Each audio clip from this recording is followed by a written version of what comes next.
All right, welcome back to History and Coffee. I figured I'd do a like a New Year update, seeing as the horror that was 2020 is now over.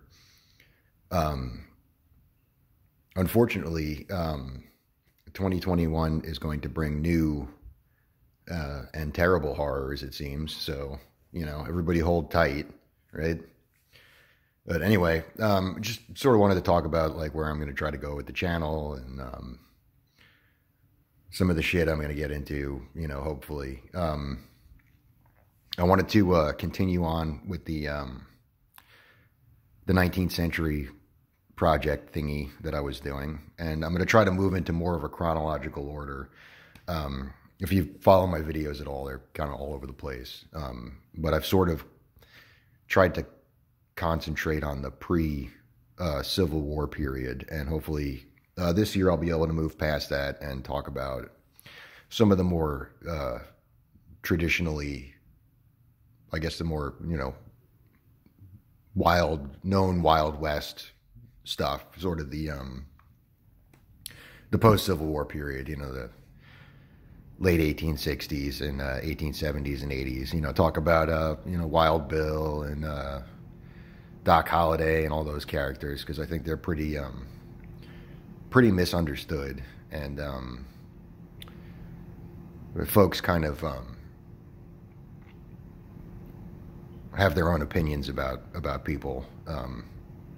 It seems like you have people that, and this is historians as well, that believe either everything that they claim was bullshit or everything that they claim was true, and really it's sort of a mix of both. And then there's a lot of other stuff mixed in there that just really isn't really known very well. And there's a lot of first-hand accounts that are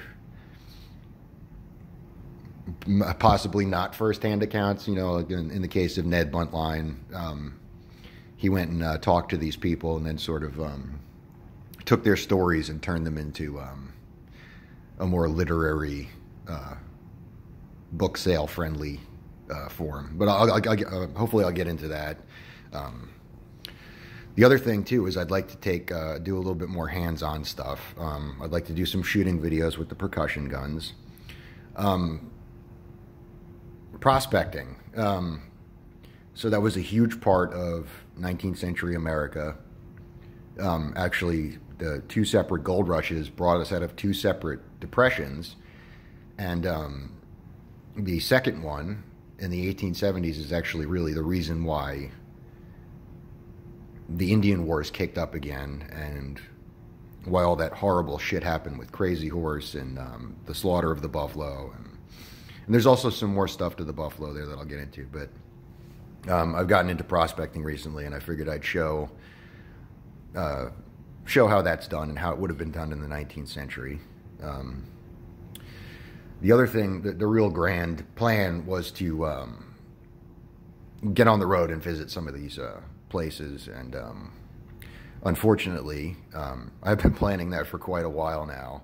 And here, when I was getting to a place where I could potentially do that, I slipped a disc in my back, and I am like at a commission that falls under the new horrors of 2021. So whenever I get mended, put back together or whatever, I'll get on that. Yeah, it's funny, I try to not make these update videos and be like, oh, I'm going to do this and this, because then, like something happens usually, and then I'm like, all right.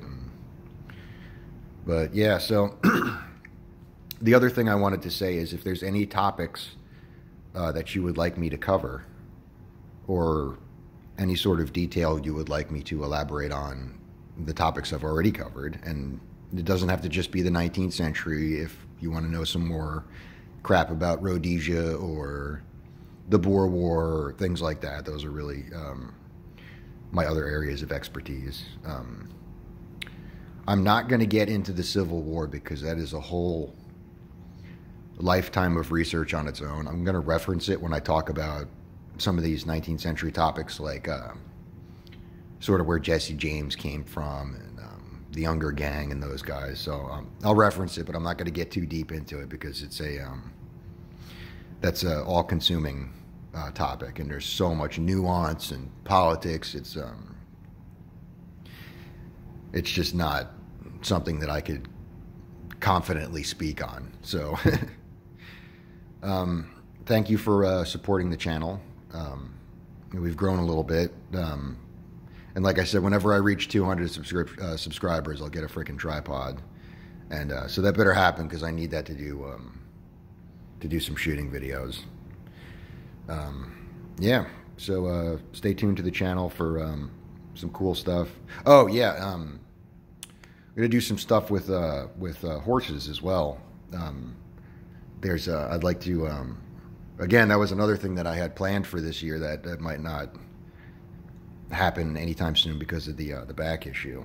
But I was going to take some horseback riding lessons and talk about the role that the Spanish Iberian Mustang played in really shaping almost every aspect of our country, especially in the 19th century.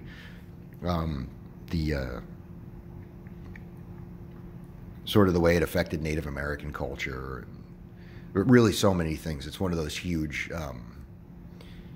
aspects of life back then that's really specific to America, and really sent ripples throughout the course of time. So I'm going to get into that, and yeah, so yeah, thank you for supporting the channel, and as always, I hope you learned something, and thanks for watching.